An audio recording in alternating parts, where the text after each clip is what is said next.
aux activités artistiques sont tout à fait décentralisées, le gouvernement américain étant lui-même largement décentralisé. Les municipalités, les États et le gouvernement fédéral appliquent des programmes distincts qui reflètent la diversité des goûts, des intérêts et des pressions politiques locales. Si le soutien officiel des arts a commencé avec la création des États-Unis, et s'il a connu un essor marquant durant la grande dépression des années 30, Buttigieg et Vitam et Manchin. Les dépenses fédérales ne sont devenues vraiment importantes que du temps de Nixon, curieusement, et les gouvernements locaux ont suivi le mouvement. En même temps, les fondations privées, avec toute la diversité d'opinions de leurs administrateurs et la variété des motivations de leurs fondateurs fortunés, n'ont cessé de se multiplier et les capitaux disponibles d'augmenter. Ces fondations contribuent à la décentralisation, à l'instar du Buck Trust, l'une des plus importantes de ce pays. Selon les dispositions testamentaires du fondateur, tous les revenus de Buck Trust doivent être dépensés en Californie, et plus précisément dans le Marin Country, une région très riche dans la banlieue nord de San Francisco, qui est incapable d'affecter de si grosses sommes d'argent à des activités artistiques et autres. Le système américain, qui était extrêmement centralisé pour certains secteurs du monde de l'art, s'est donc largement décentralisé. Naguère, les mondes de la danse et du théâtre étaient centrés sur New York. Tous les événements notables avaient lieu à New York et c'était là que toute œuvre recevait sa consécration. Or, la multiplication des sources de financement a entraîné une très forte décentralisation. Il suffit pour s'en convaincre de comparer la situation du théâtre américain en 1950 et en 1986. Dans la première semaine de janvier 1950, on recensait 27 spectacles à Broadway, 8 pièces de théâtre, 6 spectacles comiques, 8 comédies musicales, 3 revues de music-hall, un spectacle de danse et un autre de patinage artistique. Pendant cette même semaine, il y avait 5 spectacles à Philadelphie et 5 à Boston, tous en rodage avant Broadway ou en tournée après Broadway. Tandis que Chicago recevait 6 compagnies itinérantes que l'on jouait Mr. Roberts à Kansas City et Oklahoma à San Francisco. Le Tallulah Bankhead, en tournée au Texas avec Private Lives, donnait 2 représentations à Houston, San Antonio et Fort Worth respectivement. Il n'y avait pratiquement rien dans tout le reste du pays, Berkowitz. En 1986, le Theatre Communication Group, TCG, qui rassemblait les principaux théâtres dits régionaux, comptait 174 membres, mais il était loin de représenter la totalité des théâtres en activité sur le territoire américain. Ainsi, à Chicago, où 8 troupes étaient affiliées au TCG, la League of Chicago Theatre regroupait 116 compagnies, toutes actives depuis au moins un an. Bref, le système des fondations a engendré aux États-Unis une activité théâtrale foisonnante et décentralisée qui reflète la diversité politique et culturelle du pays tout entier. Un autre aspect de la question touche à la conception de la culture que l'on choisit de soutenir. Un gouvernement doit-il défendre une idée intellectuelle de l'art et du grand art et essayer de la faire accepter et apprécier par un public plus vaste? Ou doit-il favoriser le pluralisme et soutenir toute forme de culture plébiscitée par une fraction importante de la population? Une politique de démocratisation vise à diffuser plus largement le goût de la haute culture en favorisant l'éducation artistique, en stimulant la consommation artistique, etc. Elle défend une notion conventionnelle de la qualité en art et contribue à une plus grande homogénéité.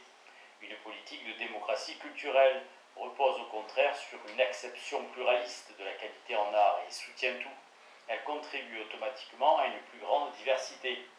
À quoi aboutit l'intervention de l'État? Les gouvernements souhaitent connaître les effets de leur intervention. Ils essaient de les évaluer ou font comme s'ils les avaient évalués, afin de pouvoir rationaliser leur action. La ligne de conduite adoptée varie d'un pays à l'autre, même si certaines tendances générales semblent se dégager. Ces études récentes font ressortir la diversité des stratégies et des résultats obtenus, qui dépendent du climat politique et des traditions culturelles du pays considéré. La politique intérieure et les préoccupations du gouvernement l'amènent à orienter son action dans un sens ou un autre, ce qui débouche souvent sur des résultats paradoxaux ou imprévisibles. L'encouragement des arts peut venir appuyer une action politique menée sur un autre terrain, témoignent les mesures prises par le gouvernement américain pour favoriser l'enseignement du dessin au XIXe siècle dans l'espoir de former du personnel pour l'industrie, alors en pleine expansion, Korzenic. À ce moment-là, le dessin jouait un rôle important dans la fabrication des patrons et dans la conception des machines. Le gouvernement a encouragé son apprentissage comme il encourage aujourd'hui l'apprentissage de l'informatique. Les relations internationales exigent quelquefois une intervention de l'État. Ainsi, la reproduction croissante des œuvres littéraires amoindrit la protection apportée par les lois sur le droit d'auteur et les écrivains comme les éditeurs en appellent au gouvernement. Horowitz. Il arrive que les interventions de l'État aient des conséquences inattendues. Elles peuvent créer un marché de l'emploi au lieu d'un marché des œuvres, ou mieux encore, le transformer en un service public, et par là même protéger les artistes des contraintes du marché. La nature des emplois varie en fonction de ce que le gouvernement attend de ses travailleurs. Comme Menger l'a montré dans son étude sur les compositeurs français contemporains, quand le gouvernement encourage l'activité de composition musicale, en la transformant en un travail salarié au sein d'organismes voués à la recherche sonore, les artistes sont à l'abri des contraintes du marché et à la demande du public, hormis le petit public de leurs pairs les plus avant-gardistes. Conséquence paradoxale pour un art officiel, note Menger, le travail de ces compositeurs protégés n'est ni populaire ni conservateur, mais confidentiel et ésotérique. Dubin a analysé un cas inverse. Comme le gouvernement fédéral américain répugne à soutenir les arts, ce soutien est souvent déguisé. Pendant la récession économique des années 70, l'État a soutenu les artistes sous couleur de les reconvertir en leur offrant une formation. Les artistes qui voulaient simplement éviter de faire un autre travail pour se consacrer tout entier à leur art n'avaient qu'à feindre d'apprendre des choses qu'ils n'avaient pourtant pas particulièrement envie de connaître, et en même temps à participer à des projets artistiques conformes aux vœux des collectivités locales. Rien là de très nouveau. Carl Ann Marling relate une expérience analogue tentée dans les années 30. L'État avait soutenu les artistes peintres en finançant plus d'1 millier de peintures murales dans les bureaux de poste américains. La censure.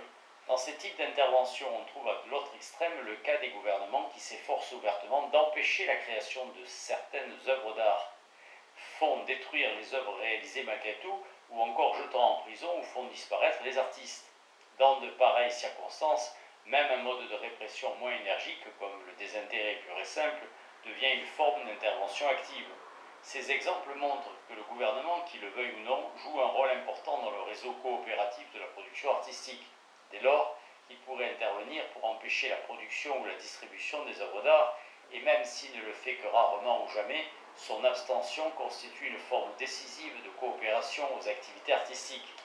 Les artistes tablent sur cette abstention quand ils ont affaire à un État qui n'use que très rarement ou jamais de son pouvoir de censure. Du fait même que l'État a la possibilité d'intervenir à tout moment, toutes les œuvres d'art ont une dimension politique. En intervenant ou non, le gouvernement fait savoir s'il attribue ou non un caractère politique pernicieux à une œuvre donnée. Même une œuvre dont l'auteur n'a pas d'arrière-pensée politique revêt une signification politique au regard de l'action gouvernementale. L'État peut combattre l'artiste ou son œuvre, ou attaquer l'artiste à travers son œuvre. Dans les régimes totalitaires, les artistes courent des risques considérables parce que leur œuvre peut inciter à l'insurrection ou à l'exil. Le gouvernement est amené à les assimiler aux autres groupes d'agitateurs dangereux. Irving Louis Horowitz a établi une typologie des gouvernements d'après leur attitude face aux contestataires. Cela va des sociétés génocides, où l'État par décision arbitraire punit de mort les conduites déviantes ou dissidentes, aux sociétés permissives, où la conception de la normalité qui prime dans les prises de décision est celle que définit la communauté et non l'État. Horowitz. L'artiste, seul entre tous les déviants et dissidents potentiels, a été traité de la sorte par les gouvernements en cours dans certaines sociétés les sanctions les plus brutales. Quand l'État n'attaque pas les artistes personnellement, la forme de censure la plus totale consiste à détruire les œuvres qui dérangent le gouvernement. L'archétype moderne de cette action est l'autodafé de livres, même s'il ne détruit pas les œuvres proprement dites, mais seulement un certain nombre d'exemplaires. Les œuvres continuent à exister en dehors des territoires où ce gouvernement-là exerce son autorité, et notamment dans des pays étrangers qui ont un système et des objectifs politiques différents. Ray Bradbury a évoqué dans Fahrenheit 451 le cas extrême où un régime implacable parvient à faire détruire tous les exemplaires, mais où les œuvres survivent pourtant sous une forme immatérielle, parce que les gens les ont enregistrées dans leur mémoire. Les œuvres d'art plastique, qui sont des objets uniques, peuvent être complètement et définitivement détruites.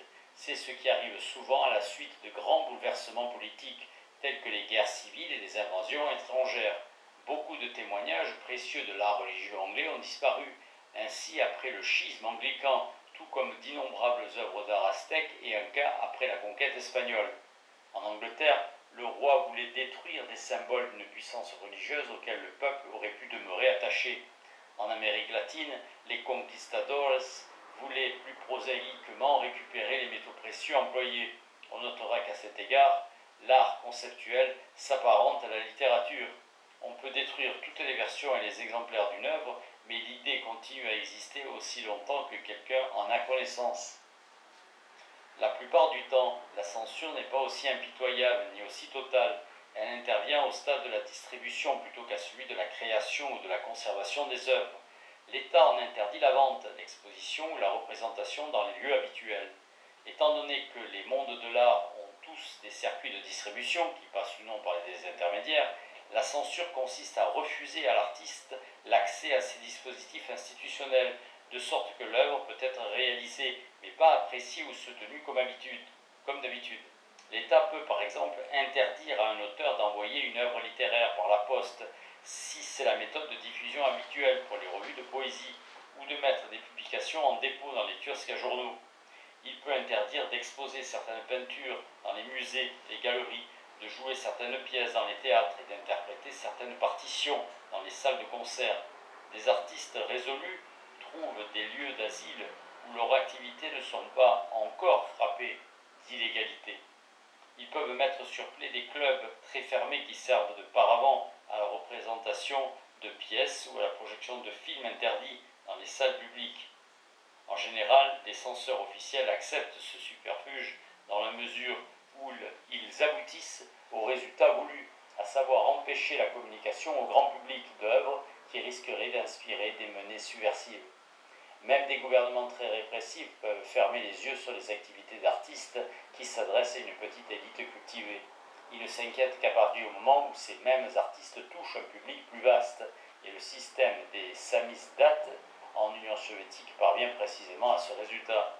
Tant il est vrai que l'État se soucie avant tout de la manière dont les arts contribuent à la mobilisation de la collectivité. Il soutient les arts qui sensibilisent la population à de bonnes causes et proscrit ceux qui pourraient avoir une influence fâcheuse sur les foules. Presque tous les gouvernements ont la conviction imposée à travers la censure que certains sujets ou certaines façons de les aborder offensent la morale publique. En règle générale, les censeurs considèrent l'évocation de certaines activités comme obscènes ou sacrilèges et donc immorales. Ils pensent que cette évocation peut choquer beaucoup de gens et provoquer un conflit public. Elle risque en outre de dévoyer les citoyens en leur donnant des tentations, ce qui ébranlerait la force morale de la nation et détruirait sa capacité à se rassembler sur des objectifs communs. Le danger semble plus grand encore pour les enfants, d'autant plus vulnérables que leur jugement moral n'est pas tout à fait formé. La société parvient quelquefois à faire coïncider les aspirations des familles avec les objectifs nationaux, quand les parents aspirent à faire de leurs enfants des citoyens ambitieux et travailleurs, ou obéissants et passifs, tels que les souhaitent des dirigeants politiques soucieux de progrès et de stabilité. Quand les visées individuelles, familiales et nationales se rejoignent de la sorte, vélo, la censure destinée à protéger l'intégrité morale des enfants devient parfaitement naturelle aux yeux de tous. Elle relève des attributions normales d'un gouvernement qui conçoit correctement son rôle. Denisov cite cette déclaration d'un adversaire réactionnaire des Beatles. Prenons garde que ces 4 beatniks chevelus, ces antéchrists, ne détruisent l'équilibre affectif et mental de nos enfants, et pour finir, la nation tout entière, Denisov. La censure pousse parfois cette logique jusqu'à des domaines où sa nécessité n'est pas aussi unanimement ressentie que pour la protection des mineurs. La possibilité même d'une intervention de l'État, je dis plus haut, confère une dimension politique à travers les œuvres d'art. Si l'État s'abstient de censurer une œuvre, Les gens peuvent en déduire qu'elle ne véhicule aucun message politique dangereux, indépendamment des intentions réelles de l'artiste. Et inversement, si l'État interdit une œuvre d'art, les gens vont essayer d'y déceler un message politique dérangeant ou révolutionnaire qu'ils trouveront la plupart du temps, même si l'artiste ne l'y a pas mis. Je voudrais donner un exemple. J'ai passé l'automne 1976 au Brésil. Je logeais à Ipanema, un quartier chic de Rio de Janeiro, dont les habitants passent le dimanche à la plage. Nous y allons aussi avec des amis qui nous donnaient le rendez-vous dans un café. Un dimanche, nous nous sommes aperçus en arrivant à la plage que les palissades dressées devant les nombreux chantiers du quartier étaient couvertes de mots tracés à la bombe. Nous avons tout de suite supposé que c'était un graffiti politique. Il s'agissait à première vue d'un poème d'amour parfaitement innocent, mais nous savions que le langage de l'amour sert souvent à enrober une pensée politique dans les régimes autoritaires. Les intellectuels brésiliens étaient habitués à déchiffrer la teneur politique de chansons et poèmes populaires, car ils pensaient à juste titre que telle était l'intention de leurs auteurs. Santana. Le pays était alors à la veille d'une échéance électorale. L'issue des élections ne faisait aucun doute, sachant que le gouvernement n'accepterait jamais une victoire de l'opposition. Mais cet événement suscitait beaucoup d'intérêt et pouvait très bien avoir inspiré le poème en question. Et puis, s'il n'était pas politique, pourquoi étaler sur des palissades au lieu d'emprunter un des canaux de diffusion habituels? Nous avions donc de bonnes raisons de flairer un message politique. Et nous avons lu les strophes interminables qui s'étiraient sur tout un côté de la rue. Finalement, même nos amis les plus fortement politisés ne purent proposer aucune interprétation politique. Force nous fut de conclure qu'il s'agissait simplement d'un poète qui n'avait pu se faire publier. Dans un pays où la censure était une réalité quotidienne, le recours à un mode de diffusion ordinairement réservé à la contestation politique conférait à ce poème un possible sens politique. Du reste, des représentants du gouvernement y ont peut-être vu le message que nos amis n'avaient pas réussi à découvrir. Les artistes élaborent leurs projets en tenant compte des interventions possibles de l'État. Pour prendre notre exemple brésilien, à l'époque de mon séjour, la censure a été omniprésente. Les disques, les films, les pièces de théâtre devaient obtenir un visa préalablement à toute distribution. Même si la censure avait approuvé une version préliminaire, elle pouvait encore bloquer indéfiniment la version achetée de l'œuvre. Des pièces étaient censurées le soir de la première. Un dimanche à la plage, quelqu'un interrogea un décorateur de théâtre qui nous accompagnait sur ses activités du moment. Il énuméra un certain nombre de projets, dont un travail intéressant qu'il s'apprêtait tout de même à refuser. Pourquoi? Parce que le bruit courait déjà que la censure ne l'autoriserait pas. Pourquoi perdre son temps sur un projet qui ne verrait jamais le jour? Les diverses personnes présentes tâchèrent alors de déterminer si la censure ne commençait pas à se relâcher ces derniers temps. Quelqu'un rappela qu'un nouveau disque du chanteur Chico Buarque, bloqué plusieurs mois par la censure en raison du caractère politique de certains textes, avait fini par être mis en vente. Une autre personne fit remarquer que depuis la sortie de ce disque, la police avait saisi les exemplaires en stock dans les magasins de la ville. Je répondis à cette personne qu'elle devait se tromper, car je venais justement d'en acheter deux. Quelqu'un suggéra que la police n'intervenait peut-être que dans certains quartiers. Le décorateur de théâtre écoutait attentivement, car c'était là autant d'indications sur la plus ou moins grande sévérité de la censure qui pouvait influencer ses projets de travail. La censure entre en ligne de compte dans l'évaluation par l'artiste des conséquences que peut entraîner sa participation à tel ou tel projet. L'ampleur du risque varie selon le temps et le lieu, de sorte que des informations sur les actions récentes du gouvernement peuvent orienter les choix. Les censeurs qui veulent dissuader les gens de participer à des activités artistiques contestataires peuvent ainsi se contenter de quelques actions ponctuelles qui pèseront sur les décisions des artistes. Que la censure pratiquée dans une société donnée soit ouvertement politique, ou qu'elle prenne l'alibi du bon goût ou de la protection des mineurs, c'est toujours une contrainte que la plupart des participants finissent par intérioriser, comme toutes les autres conventions du monde de l'art, au point de ne plus percevoir le caractère astreignant. Chico Buarque, le chanteur brésilien déjà cité, qui avait eu de nombreux déboires avec la censure, a exposé ses effets de manière très réaliste. Les censeurs mutilent l'esprit d'une époque. Ces jeunes qui commencent à faire de la musique aujourd'hui, vous imaginez un peu si d'entrée de jeu tout est interdit? Ça aboutit à une autocensure monstrueuse, fatale, à toute espèce d'activité créatrice. C'est une génération qui a vu le jour dans ce système de censure, pour qui le visa de censure est une chose aussi normale et nécessaire qu'une carte d'identité. Pour moi, pour ma génération qui a pu créer en dehors de la censure, c'est scandaleux d'avoir à soumettre ces textes à un fonctionnaire qui va les examiner, qui va dire si oui ou non on peut les diffuser. Pour les jeunes qui arrivent maintenant, c'est pas pareil. Et c'est pour ça que tant de gens écrivent leurs chansons en anglais, parce que ça passe plus facilement. La prochaine fois, je ferai les choses comme il faut, puisqu'apparemment, j'ai fait une bêtise ce coup-ci. C'est ce que peut penser un jeune qui démarre et qui se retrouve censuré. Chrysostome. Récapitulons. L'État participe au réseau de coopération ou monde de l'art qui produit les œuvres caractéristiques d'une discipline à un moment donné. Il établit la réglementation de la propriété artistique et c'est dans ce cadre que les artistes obtiennent un soutien financier et se font une réputation.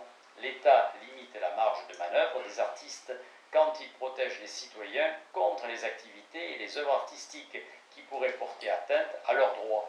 Il accorde un soutien officiel à certaines formes d'art quand elles semblent servir les objectifs de la nation. Il use de ses prérogatives pour interdire des œuvres susceptibles d'entraîner les citoyens dans des activités désapprouvées ou de les détourner des bonnes causes. L'État se comporte donc comme d'autres participants au monde de l'art. Il offre la possibilité de réaliser des œuvres d'art en soutenant directement ou indirectement les activités qu'il approuve. Il en entrave d'autres en refusant aux œuvres jugées critiquables l'accès à certains moyens normalement offerts à tous les participants. L'État peut par exemple empêcher la diffusion des œuvres, le mode d'intervention le plus courant, ou leur conservation. Il peut faire planer sur les auteurs d'œuvres indésirables la menace de la peine de mort, de la prison ou de toute autre sanction. Sous ce rapport, tous les artistes dépendent de l'État et leurs œuvres témoignent de leur dépendance.